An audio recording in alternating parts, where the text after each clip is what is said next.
Hello everyone, अभी हम सीजल mains दे के आ रहे हैं अभी जस्ट रूम पे।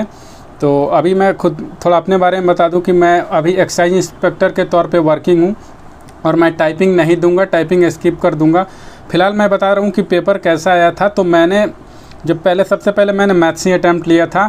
तो मैथ्स का पेपर का ऐसा नहीं था कि बनने वाला नहीं था। सारे क्वेश्चन मतलब 27 से 28 क्वेश्चन डुएबल थे, बट कैलकुलेटिव बहुत ज़्यादा पेपर था।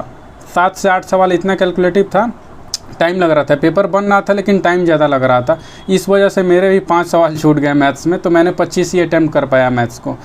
और रीजनिंग की जहाँ तक बात की, मैंने 29 अटैम्प्ट किया। एक क्वेश्चन उसमें भी छोड़ दिया था कि बाद में बनाएंगे, लेकिन टाइम ही नहीं मिला कि बाद में बनाएंगे रीजनिंग के पेपर में। और इंग्लिश हलवा था। इंग्लिश कहीं से भी नहीं कह सकते कि मॉडरेट था, इंग्लिश बिल्कुल ही आसान था। जीके जीएस हर बार की तरह कुछ मतलब 50% क्वेश्चन डुएबल थे और 50% आप लक फैक्टर पे लेके चल सकते हो। कंप्यूटर बहुत ही हलवा था। कंप्यूटर के बारे में मैं बता दूं कि पिछले बार के कंपैरिजन में या CHSL मेंस के कंपैरिजन में कंप्यूटर का पेपर अगर कोई थोड़ा भी बहुत पढ़ा है तो 14-15 इजली करके आ जाएगा। तो ये एनालिसिस है। अगर मुझे लगता है कि अगर मैथ्स में अगर 25 कोई बना के आ रहा है, जैसे ऐसा माना जा रहा है, और मैंने अपने दोस्तों से बात किया जैसा मैंने बनाया क्वेश्चन, क्योंकि मिक्सर वगैरह के क्वेश्चन थे या प्रोबेबिलिटी के क्वेश्चन था, उन सब क्वेश्चन में टाइम लग रहा था, अच्छा खासा टाइम लग रहा था। टाइम वर्क वाला में भी थोड़ा सा टाइम लग गया, तो और सिंप्लीफिकेशन में भी टाइम लग रहा था। जीके जीएस में अजीब तरीके के क्वेश्चन है कि अर्थ का एज कितना होगा, कैंसर का जो टाइप दिया हुआ है, ये सारे क्वेश्चन है। तो ये सब वो कॉरिडोर वाला लेंथ दिया हुआ है, तो ये इतना माइन्यूटली कोई पढ़ के जाता भी नहीं है। तो टेंशन नहीं लीजिए। अगर मैथ्स में मैथ्स में 25 अगर सवाल बनाए तो एक बढ़िया स्कोर अभी तक कहा जा रहा है कि 25 गुड अटैम्प्ट है, मतलब अच्छा अटैम्प्ट है। रीजनिंग आपका 29 से 30 अटैम्प्ट होना चाहिए, क्योंकि रीजनिंग हलवा था, रीजनिंग भी हलवा था, ये बात मानना पड़ेगा।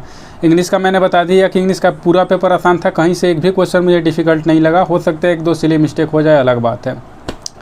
बाकी आप भी कमेंट करके बताइए कि आपका पेपर कैसा गया और क्या चीज़ें आपको टफ़ लगी। और वाकई में देखो, बहुत सारे टीचर बताएंगे ना जब क्वेश्चन आएगा तो ये पेपर कितना हलवा था, कैसे तुम लोग टफ़ बोल दिए।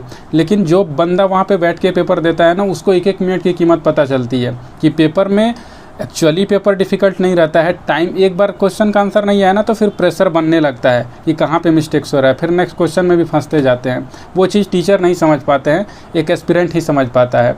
तो अगर कोई टीचर बाद में कहता है कि पेपर हलवा है, तो वो उसकी अपनी फ़िलॉसफी है, अपनी मार्केटिंग है। मैं ईमानदारी से बता सकता हूँ कि 25 से 26 क्वेश्चन, बहुत ज़्यादा प्रैक्टिस हो किसी का तो 28-29 क्वेश्चन या 30 क्वेश्चन भी बनाया होगा। तो टेंशन नहीं लीजिए, अभी आराम से रहिए जब तक आंसर की नहीं आता है, फिर सारी चीज़ें क्लियर कट हो जाएंगी। चलिए, तब तक के लिए बाय।